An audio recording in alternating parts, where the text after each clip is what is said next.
What's up, everybody?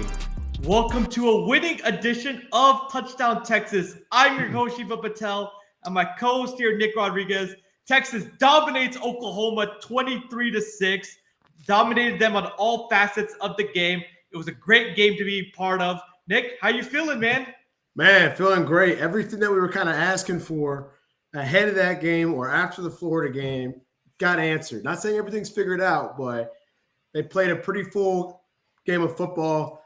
Hopefully got some answers there on that offensive line, but a huge, massive win over Oklahoma, kind of righting the ship of the season. So massive win over the weekend.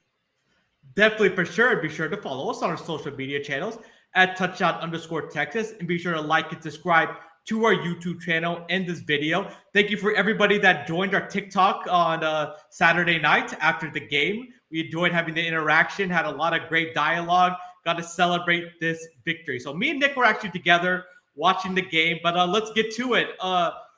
Arch Manning, what a redemption performance. He was unbelievable. Talk about how he was able to bounce back after all the hype and criticism that he's got. Well, he didn't have to do too much, and I think that was the key. You know, I think in the Florida game he was asked to do a lot. There was a lot that was on his plate. We couldn't run the ball, as we talked about before. We couldn't throw effectively, so nothing felt right in that Florida game. And of course, we ended up dropping that ball game. So this was a lot. This game was decided more a lot with the line of scrimmage, and we saw them struggle in those first two drives, but then figure something out where it led Arch to be able to lean on Trey Wise a little bit more. He had some massive throws in the second half that extended our lead, and he really didn't have to do too much. He was very efficient through the air, very efficient when he had to be with his legs, great decision-making, no turnovers. We'll get to Mateer in a second, who had a few turnovers. So that was a huge thing, and when he was asked to do something, he just did it. Knocked out of the park. And again, he didn't have to throw for 4 touchdowns and 500 yards. He threw for 166, a couple of touchdowns. He didn't have to do too much because the offensive line and running game showed up for Arch, and that was awesome. That was a huge key to our win. Arch Manning was unbelievable. The poise that he showed. He threw that 1 touchdown pass to DeAndre Moore, which was amazing. The rushing. It started out a little bit slow for him, because the defense was getting pressure a lot our first couple of possessions, and we're like, oh no, is this going to be like Florida all over again? Right. But our offensive line stepped up hugely, and Arch Manning was a huge reason why. He endured. Oklahoma still had 25 pass rushing situations against Texas where they were able to get to him. But he did not allow a lot of sacks, which was really impressive. And he did not have one single turnover-worthy throw, according to Pro Football Focus, out of 27 attempts. Yeah. I just like that he was able to get out of the pocket and identify the pressure really quickly. And he was really good throwing on the run. He threw some darts to DeAndre Moore, Ryan Wingo. What about that sideline throw to Parker Livingston? Sark said today that was the best throw of the season so far, and it may be the best throw in college football. That was unbelievable. We thought he was throwing the ball away. He laid it right on the money to Livingston on the sideline.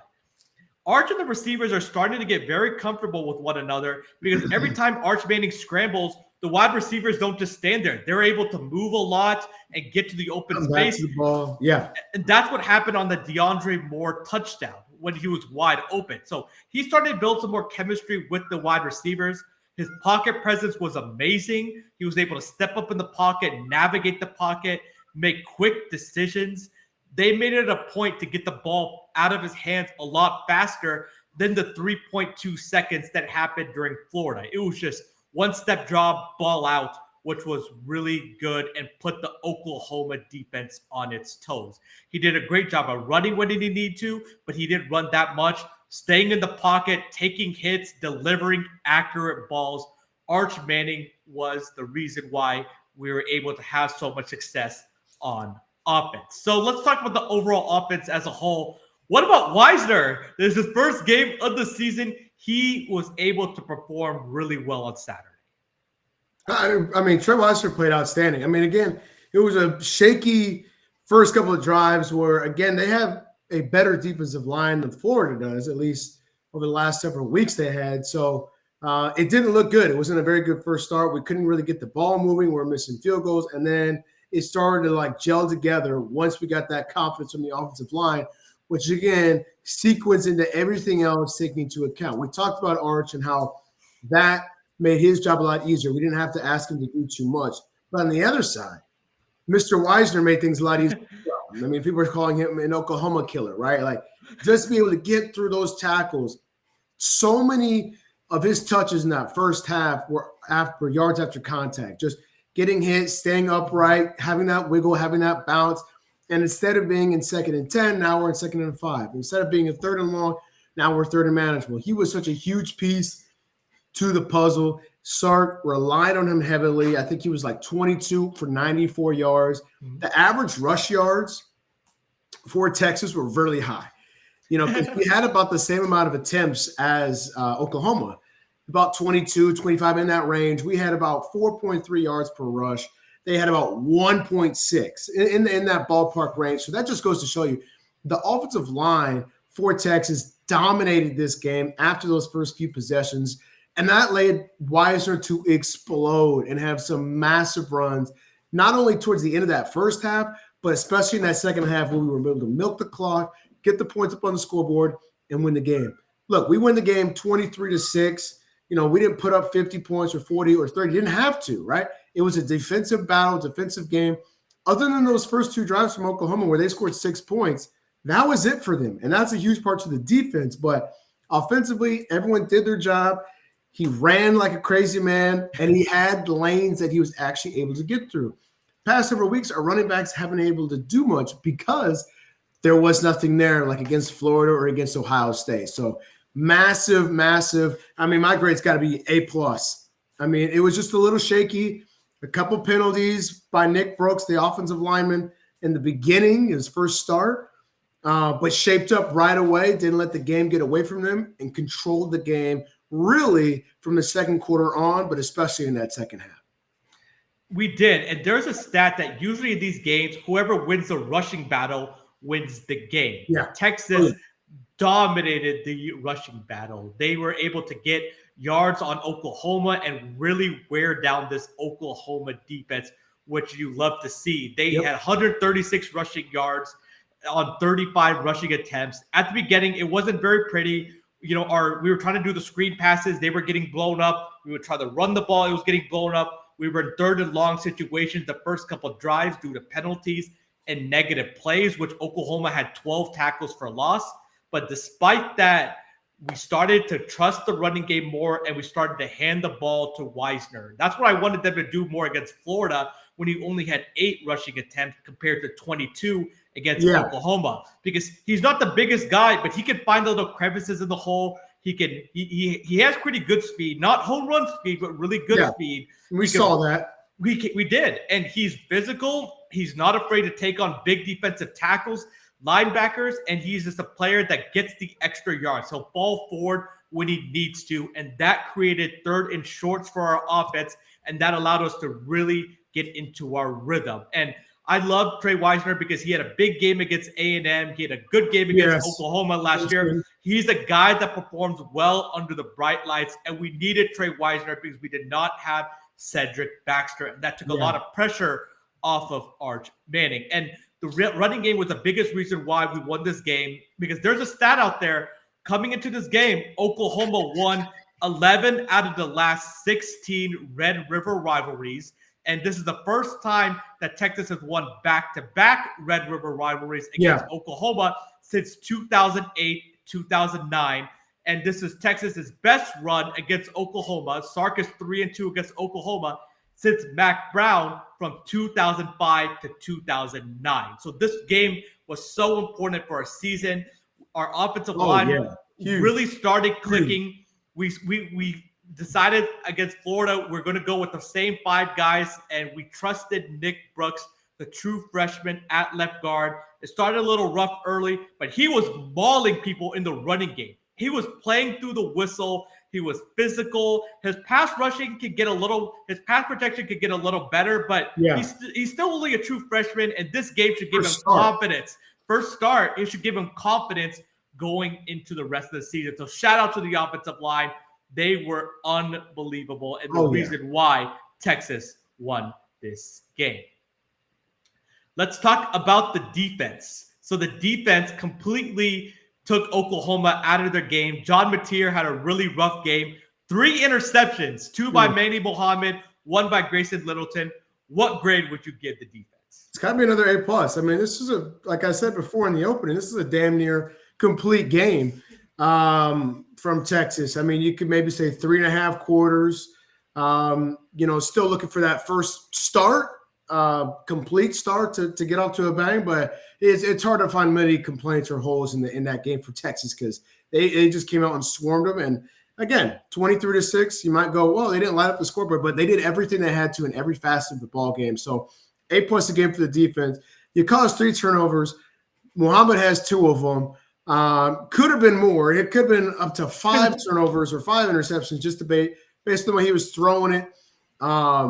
Didn't look good. Obviously, that's not the top, that's not the guy that Mateer has been all season because of his thumb, his injury, but that was Oklahoma's opportunity to play them. That was their choice to play him. They didn't have to. And we talked off air. If they didn't play him, the committee is supposed to look at that. Like your star quarterback is not playing. They're supposed to take that into consideration. I don't know how much they will since he did play the full game and even take out his injury. Some of those throws were just poor decision-making by him. And you could just tell how much, we rattled him. PK rattled him and was confusing him with certain type of looks and everything.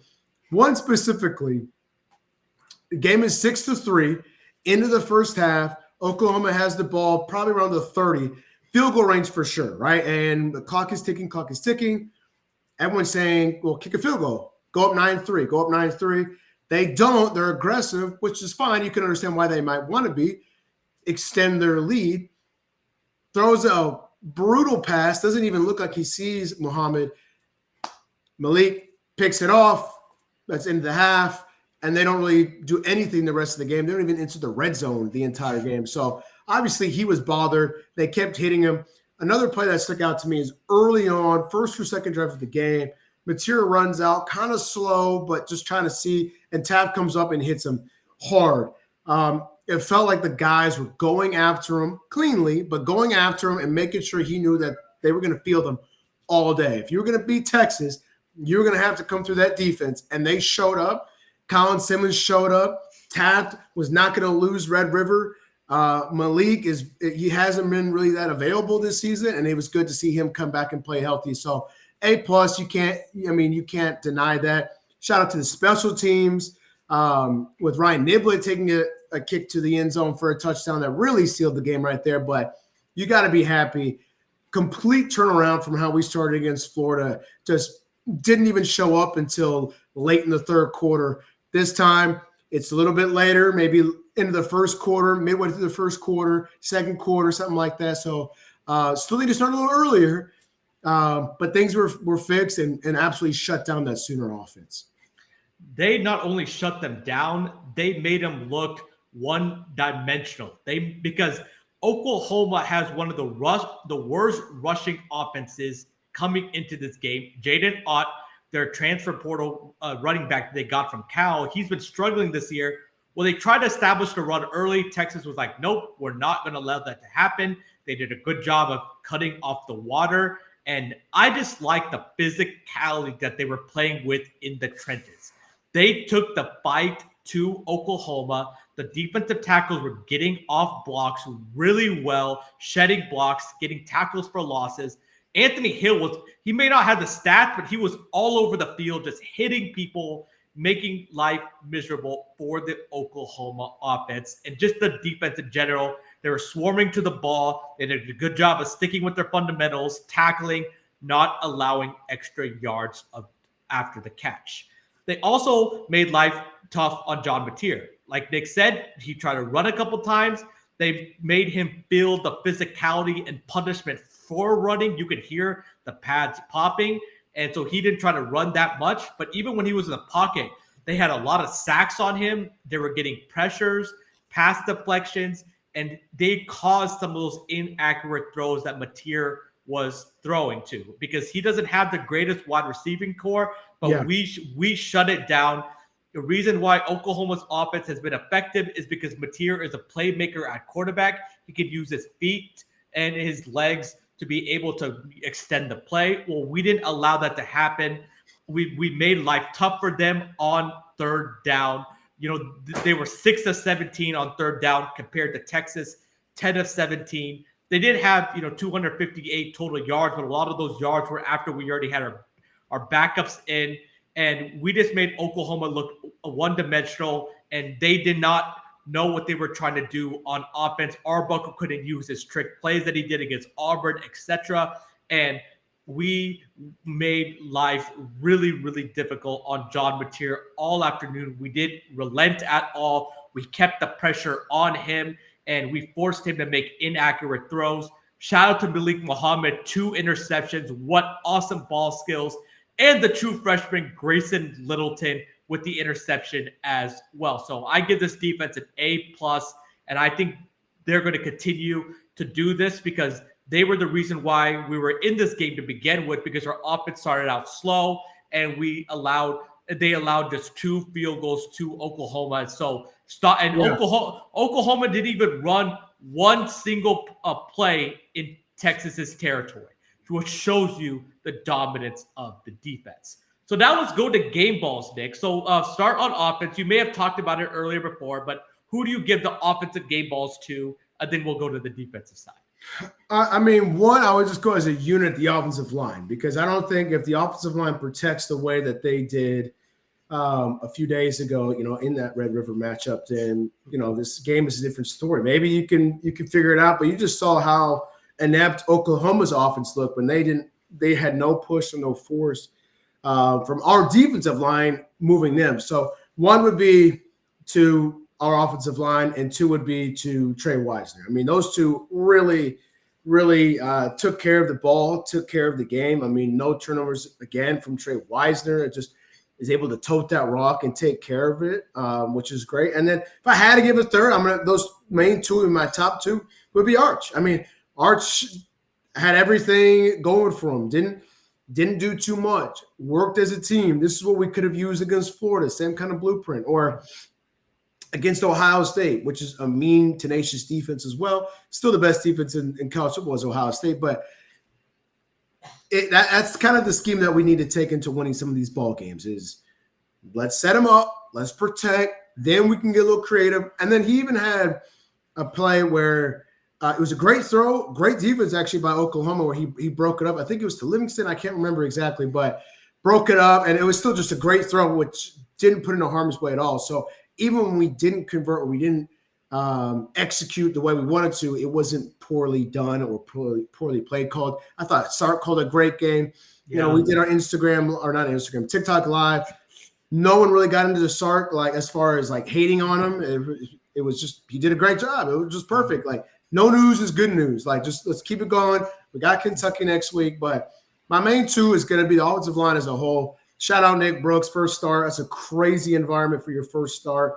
And then Trey Wisner just being the enforcer that we needed. And then, of course, it's got to be Archie. I mean, the guy that's taken on all this hate from week 1, people wanting him to fail. And then he comes out, hasn't done anything, in the media wrong or anything like that, comes out, performs like that. Just got to be happy for him. So it's those 3 guys for me. Now, those great selections. I agree with those, but I'm going to say something a little bit different. What about Ryan Niblett? He had some carries on offense, that punt return, and because he was struggling with punt return this season, he just wouldn't field the punts. He would just let the ball bounce and we'd lose field position.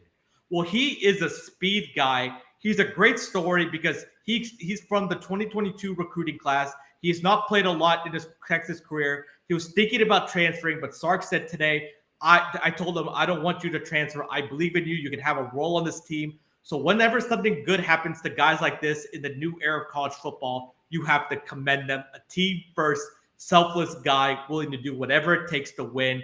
and you could see how his teammates reacted. They even lifted him up, Lion King style. So Ryan Niblett. Oh, yeah, that was awesome. Because that basically stamped the game that we were going to win. And Oklahoma fans, I don't want to hear about the block in the backs on that play.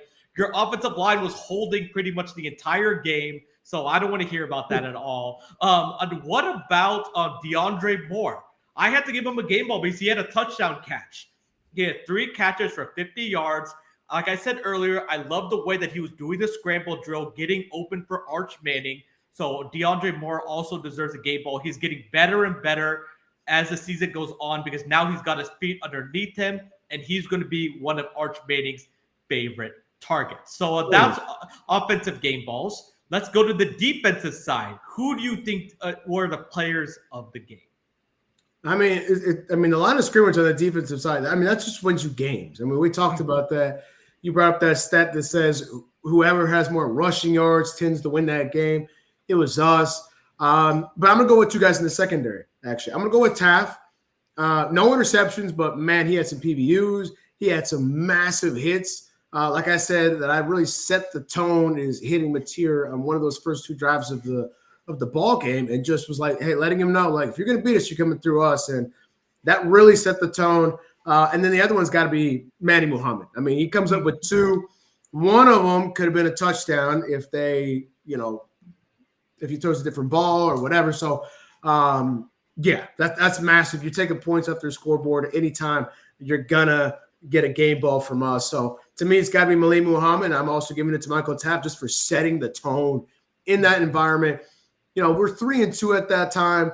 They're 5-0. They're number 6 in the country. We're not ranked. We just got our ass handed to us by the Gators. It's a wake-up moment. It's more than just beating your rival. It is everything. Season's on the line. Anything that you hope to accomplish starts right there. And you get that from one of your leaders, and that's from Michael Taft, and he showed up on Saturday. And I plan on this being a new look for the team going forward. Not saying we won't have any more problems, but, man, it looks like a little different level of intensity that we should have had since week 1. But, hey, we got it now. Everything seems to be clicking in the right spot. But Taft and Muhammad, game balls for the defense. I like those. Great selections. I would include Anthony Hill because he had 7 total tackles. He was unbelievable all over the field, making hits, tackles for losses, just creating havoc. What about Colin Simmons? 2.5 sacks. Yep. He was. They could not block him off the edge. They were just, and he was even getting held like crazy. And that shows you, the strength from freshman to sophomore year. Where last year he would have just been out of the play, but this year he fought through the hold and was still able to get pressure. So shout out to Colin Simmons. What about the Arkansas transfer, Brad Spence? He also had a sack. He was making a lot of great tackles. It was a great team effort. And the theme for this defense is it seems like all the guys that dominated are from the DFW area. Manny Muhammad, Anthony Hill, Colin Simmons, Brad Spence. This game is huge for recruiting because there's so many prospects in the stands because this game is unlike any other in college football. Half the stadium is OU, half the stadium is Texas. All the pendulum swings, the momentum swings that happen during a game, it's like an NCAA tournament basketball game.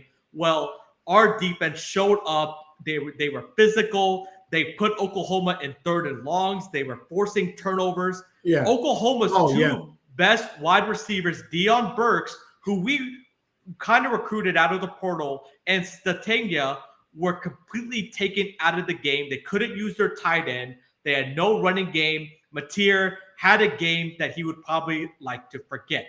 So just asking that, Nick, do you think Mateer should have played in this game? Because Oklahoma has one of the toughest schedules in the country remaining. I mean, to me, if you're Oklahoma, I think the concern is they obviously didn't feel like Michael Hawkins had enough for them to overcome our defensive line. Because if you believe in your backup or if you believe in your outside weapons, like you've already hit on, then you don't even risk it. You don't even put in material. But this game, which is why it's one of the best rivalries in sports, is why you put all your chips in. You put all of them in because if you believe in your backup, which your backup is not going to be better than your starter, but you believe in everything else, you believe in your offensive line, you believe in your play calling and things to get you over the hump of your defense, then you don't start Mateer. You start the backup, or you do something creative. There was nothing creative there. There was not a lot of creative play calls even as well. And I think a lot of that is because of how suffocating the defense was. The concern for Oklahoma now has to be, how can we get back to where we were, right? You have John Mateer's hand or his thumb, that whole situation. He was taped up, and you saw second quarter on, he played the whole game. Credit to him. I mean, he gutted it out. Yeah. He just did not play Heisman-worthy John Mateer, which what he had been the first several weeks until he got hurt. So how much did they rush him back, 17 games back, to try and win this game because they knew we were struggling, because they know how much that rivalry is massive? How much did they try to do that? And how much does that hurt them going into the rest of the season? You got to hope, we didn't want anyone to hurt, but that can heal quick. What are you going to do next week and the next several weeks? As you said, like, as the opponents get more difficult, they're not all going to be neutral site like that. And that's a crazy environment, but you got some other teams that you're going to play on the road and even at home that are going to be difficult, and you're going to need Mateer to step up. Hopefully he's healthy enough. I don't want to see anyone not healthy, but you got to second guess it a little bit now that he's hurt. And it just seems like they were desperate and they needed him to play. And you saw how he played. He just was not comfortable. His thumb, he kept looking at it every play, especially in the second half. You were turning to me. So like I said, we were watching the game together, and on defense, Nick would turn to me and be like, he's looking at his thumb. Like, we need to keep going after it in a clean way because he's feeling the pressure. And after watching the Kent State against Oklahoma game the week before, Hawkins did not look that great. Right. That's the other part. Yeah. And then their offensive line. What kind of confidence does he give you? He doesn't. We saw him last year. Yes, he was a true freshman last year, so I want to give him some grace. Right. But he did not look that good either. And Oklahoma's offensive line has been porous all season. Michigan just couldn't capitalize on it enough, because Underwood, their quarterback, did make the necessary plays. But Oklahoma's offensive line has been one of their weaknesses, as well as their running game. And I just think with Mateer, Oklahoma, I felt like they knew he's not going to be healthy for the rest of the season. So they're like, well, might as well just get him out now and just see how he looks when he's, and we just have to go through it. Even though sometimes you have to keep the player from himself. Just to give some background information, Mateer is from Little Elm, Texas, which is a suburb of Dallas. He started his career at Washington State, and before, he said he's only been to one Red River Rivalry game, which was during COVID. So you could tell this game meant a lot to John Mateer, wanting to play, wanting to be out there for his teammates, but he just wasn't able to perform to the capability that we know he could do. Like, I do not like Oklahoma, but I do like John Mateer. He is a great player to watch, a dynamic player, and he was just not able to get it together on Saturday. And how much is this going to affect, their ranking in the committee? We don't know, but Oklahoma is going to have to figure out some solutions quickly on offense because they have a very tough slate. So the last thing that we want to talk about before we do sign off on this episode, let's talk about next steps. Where does Texas go from here? Road games at Kentucky, at Mississippi State. We know this is the standard, Nick. So how do you see Texas playing these next couple of weeks? Well, you play at Kentucky, but that's still a team that you should just dominate. Now, what we don't want to see, and what you can sometimes see in a young team, and again, we've talked about it, we're young in key areas. And I'm not about to say we're about to go undefeated the rest of the year, run the table. Sure, in theory, that's in play, but you still got to get better. Like I mentioned before, we played a really good game, but still have not gotten off to the great start against an elite opponent. We played 3 elite teams, Florida, but 3 teams that are Power 4, and we showed up for one of them. Ohio State. Okay, I'll take that back. We did show up for Ohio State, but not fully. What we need to do for Kentucky is play it up. Smoke them on defense, smoke on the offensive line, same formula that you use for Oklahoma, and just dominate. Right? I don't care if the score is 20-0 if you dominate it and that's how the game is played out. If the score is 20-0, but Arch throws 3 picks, Weiser coughs it up, we're letting them run down the field, it's not the same kind of 20-0. You need to look at the opponent, treat them with respect, and play them to the every last whistle and beat them. Kentucky, you should absolutely have no problems with Kentucky. Mississippi State, that's going to be a little bit of a struggle. It's on the road. Again, it's a team you should beat. You can use this same formula to play anybody. Use your defense. It's one of the best in the country. Use that developing offensive line. Use those skill guys. And then you put Arch in a situation that is best. Just like in the game. He ran for it on third and 2, 3 minutes left. He slid. Like, he's very smart. He's got the IQ. Just don't make him do everything yet, right? So same thing with Mississippi State. It's a game that we should win. It's a game we could dominate, but the defense just got to turn it on. So that's what I expect. Lean on the run game, lean on the defense, then let Arch be creative. That's what I see for the next couple of weeks because we're on the road for the rest of the month. So we will not play a road game this month. And then once we get back in November, the road games will start to come back, which I think is Vandy. November 1st, I believe, and I think you're going, but November 1st. That's going to be the key. And that's another one, November 1st, where they're a good football team, a team that we should beat, but are we going to be as detailed as possible? Last year, we had some issues with that. Yeah, we did. So the rest of this month, we are on the road. But then November, we play Vanderbilt November 1st.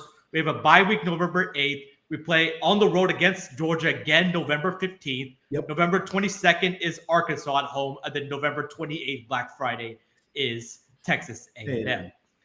I am getting really excited about Arch Manning going forward this season. I saw what I really liked. He is getting close to being able to fully carry this offense and put the team on his back. Like I said, Oklahoma was credited with 25 pressures on him, and they had 12 tackles for loss, but Arch Manning was able to evade some of those pressures and make plays with his feet and his arm. He is starting to get more and more comfortable, and things are really clicking for this offense. So I wouldn't be surprised if they score between 20 and 30 points against Kentucky. That's something that I'm really looking for. But I was really impressed with the third quarter. So against Oklahoma, we were only down 6-3, I believe. But we got the ball to start the third quarter. Yep. We had a 14-play, 75-yard drive that took up 7 minutes off the clock. Yep. That ended with the DeAndre Moore touchdown pass from Arch Manning.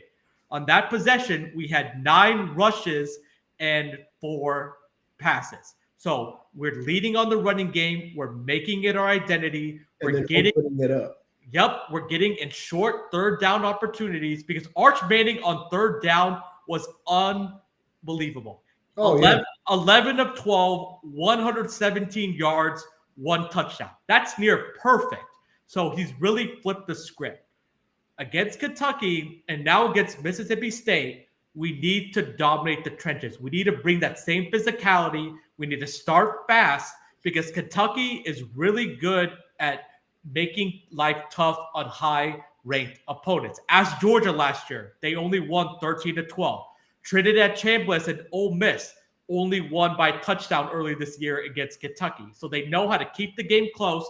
It's going to be a night game, and Kentucky had a bye week this past Saturday. So they basically had 2 weeks to prepare for Texas, and they're going to be ready to play. So we need to match the level of physicality, start fast, convert third downs, convert in the red zone, and continue to get our offense pumped up, and our defense needs to continue to create turnovers.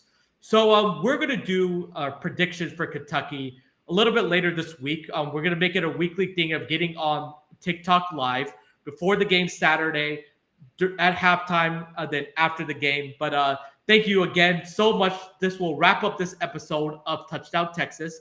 We hope you enjoyed our recap and analysis and breakdown of Texas's dominant performance against Oklahoma. Be sure to follow us on our social media channels at touchdown_Texas. We continue to post short clips during the week from this episode. But we hope everybody has a great week, and we'll see you after the Kentucky game. Hook up.